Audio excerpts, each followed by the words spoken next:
People are so happy to see our military going into D.C. and getting these thugs out. As you know, we arrested a lot of people yesterday. We arrested a lot of people today.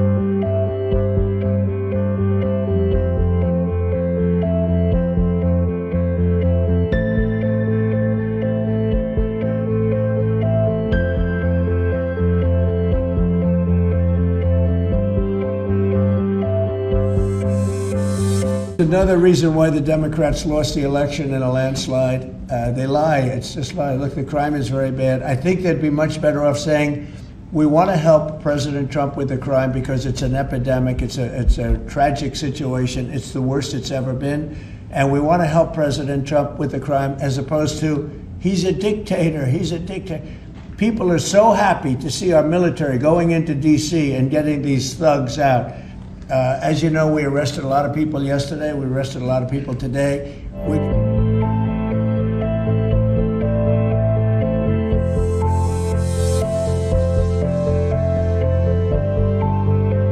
We're getting people that have arrest records that you wouldn't believe. 28 arrests, 15 arrests, brutal people. And we're going to have to do something about this cashless bail, because people shoot somebody, they kill somebody, and they're out on the street in less than an hour.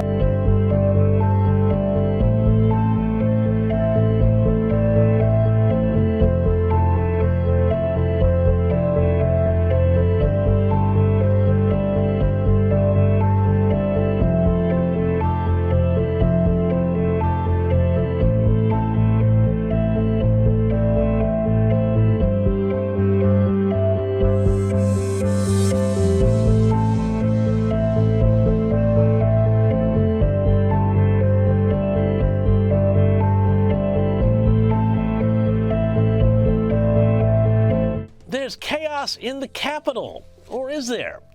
One of the strangest political controversies of my lifetime blew up this week when, in the wake of an assault on a former DOJ employee, best known by the name Big Balls, happened in the nation's capital, well, Donald Trump, not surprisingly, said, "That's it. Enough." Washington, D.C., he said, has been a crime-ridden hellhole for too long, but because he was saying it and actually threatening to do something about it via a federal takeover, well, you'll never guess what happened next. The left decided that they would stake out the opposite position from the president and say, no, D.C. is safe.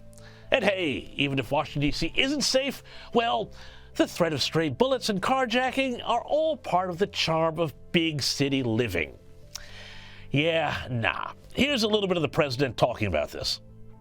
You know, my father always used to tell me, I had a wonderful father, very smart, and he used to say, son, when you walk into a restaurant and you see a dirty front door, don't go in, because if the front door is dirty, the kitchen's dirty also. Same thing with the Capitol. If our Capitol's dirty, our whole country is dirty, and they don't respect us. OMG, cue the lefty meltdown. Trump's going to make the city beautiful again, God forbid. Now, as you will have seen, the media, of course, even in Australia, went into meltdown, and we're going to have more about that in a moment. But not only did the media go crazy, so too did the city's professional government class lose their minds. Because apparently, I don't know, they like being carjacked and beaten up and shot. Here's some of them booing and jeering and hissing at the cops who've been sent in to clean up the mess. Harass this citizen, he's not a real cop.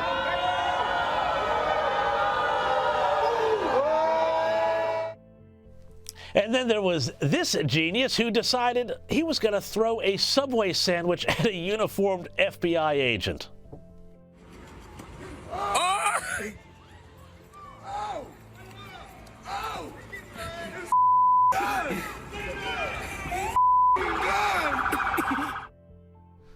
haven't seen a sandwich connected with that level of idiocy since Jussie Smollett. But just for the record, old mate there has been charged with a felony assault, and it turns out also he worked for the Department of Justice, ironically. Was it that the kids say these days, fool around, find out? That's where we are. So, as far as I'm concerned, Trump is absolutely right on this issue. The nation's capital, Washington, D.C., but let's just say any nation's capital, should be safe. It should look good. And Washington, D.C., with its neoclassical architecture designed to remind Americans of their republic's links to ancient Rome and the classical world, well, Washington should be beautiful. It should not be subject to the sort of crime like this carjacking that saw a migrant Uber Eats driver killed when teens tried to steal his car a few years ago, and this was caught on camera.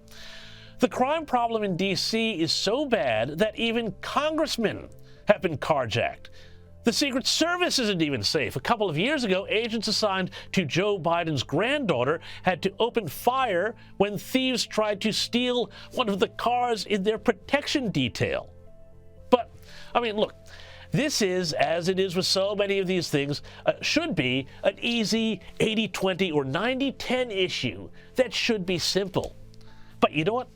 Because it's not, well, that tells us a lot more about politics in the U.S.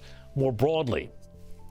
The controversy over D.C. crime and Trump's trying to clean it up reveals two things. One, the Democrat love of lawlessness and disorder. They love it. For them, high crime is a sign of grittiness and authenticity. And given the fact that 95% of homicide victims in D.C. are black, well, progressive Democrats would much rather protest Trump, it seems. Not to mention the fact that also, let's say it, a criminal underclass has its own uses too. Think back to the mostly peaceful riots of 2020, which were used to put pressure on Trump, and rioters were used as a sort of revolutionary vanguard for the movement. But the other thing this whole controversy reveals is the way Trump can say something quite sensible, such as, Washington, D.C. is dangerous and should be cleaned up, and have it somehow be turned into a controversy. Now look, I lived in Washington, D.C. on and off for years, and Trump is absolutely right. Even when I lived there, there were far too many no-go zones, far too much random violence for comfort. And you know who else agrees, or should I say used to agree with him? Sleepy Joe Biden, when he was a lot less sleepy. Here he is back in 1992 on the floor of the Senate, describing how bad things were. Driving home, my staff, who lives here in the Hill, reminded me, don't stop at a stoplight until I'm out of town. If I see a red light late at night, since there's very little traffic, slow up at the other block so I never come to a full stop except in the middle of the block because of carjackings. And as everyone knows, things have only gotten worse since then. Washington, D.C. has a higher murder rate than just about any world capital you can think of. Baghdad, Lagos, Nigeria, Bogota, Colombia, Havana, Cuba, you name it. In 2023, Mexico issued a travel warning to its citizens about the crime danger in Washington. And despite all sorts of nonsense fact checks, the lived experience, as the saying goes, of people on the ground in Washington is very different. Even the head of the Washington, D.C. Police Union has said that he doubts the official crime stats, suggesting that there may have been official pressure to cook the books to make things look better crime-wise than they really are. But you know who is happy about Trump's federal takeover of D.C. and cleaning up the crime? Ordinary Washington, D.C. residents, not the mostly white professional class that hates Trump, but D.C. residents who just want to get on with their lives. People like this woman. I don't know if I should be saying this on the internet, but as someone who lives in DC, people in DC do not really care that Trump deployed the National Guard. Most people are quiet or like, or are literally like, thank God. The only people I've seen outraged are people from other states. People in DC, quiet. I worked in a local election a few months ago. Mind you, this is the place that voted 90% for Kamala. And by far, the biggest issue for people was crime. People didn't care about anything else. People were going ham. I went to so many forums and people were like, what are you gonna do about these badass kids? Lock them up and throw away the key. My personal favorite was, if they want to play with guns so much, send them to Afghanistan. And these D.C. residents are not buying the spin the crime is down either. The city keeps saying crime is down, but do you feel safe? No, I don't think so. Crime is down. Crime is up. Where? In D.C.? Who told that lie? And the penny is even dropping over at Hard Left MSNBC, where Chris Matthews and Mika Brzezinski have finally realized what these 80-20 issues are all about. And the murder rate, you can't keep saying violent crime is down, but the murder rate's up. To the average person, the murder rate's about life and death. You don't brag about a rising murder rate. And the Democrats are, I agree with you, Mika, they're falling into the trap of defending what's indefensible. It's a trap.